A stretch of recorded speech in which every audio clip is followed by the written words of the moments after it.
So hi guys, தமிழ்நாட்டில் இன்றைக்கி என்ன நடந்ததுன்னு தெரியுமா?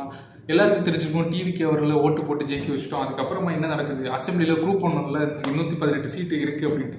ஆனால் சீட்டுக்கு சரியான சண்டை என்னென்னா, எங்கள்கிட்ட மைனாரிட்டி தான் இருக்குது, மெஜாரிட்டி இல்லை அப்படி இப்படின்னு சொல்லிட்டு எப்படி இல்லாமல் 107லேருந்து தட்டி முட்டி கஷ்டப்பட்டு 120 பக்கத்தில் வந்துட்டாங்க. யார்கிட்ட எல்லாம் பார்ட்னர் வச்சுக்கிட்டாங்கன்னு பார்த்தீங்கன்னா, காங்கிரஸ் கூட, சிபிஐ சிபிஎம் கூட, கம்யூனிஸ்ட் பார்ட்டி, அதுக்கப்புறம் முஸ்லீம் லீக் அவங்க கூட, இந்த மாதிரி விசிகா கூட, இந்த மாதிரி பார்ட்டிலெல்லாம் ஒரு கம்பைன் ஆகி தான் 120 சீட் பக்கத்தில் எடுத்துட்டாங்க.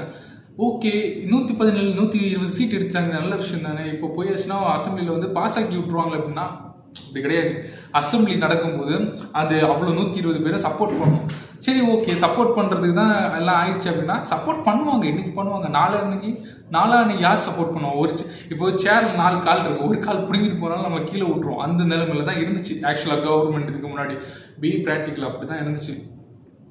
அவர்கள் தளபதி அவர்கள் சிஎம் அவர்களுக்கு என்ன நினச்சாலும் சரி தான். ஆனால் ஒரு பார்ட்டி வந்துட்டு போயிட்டாங்கன்னா கவர்மெண்ட் வந்து ஃபுல்லாக கொலாப்ஸ் ஆகிருக்கும்.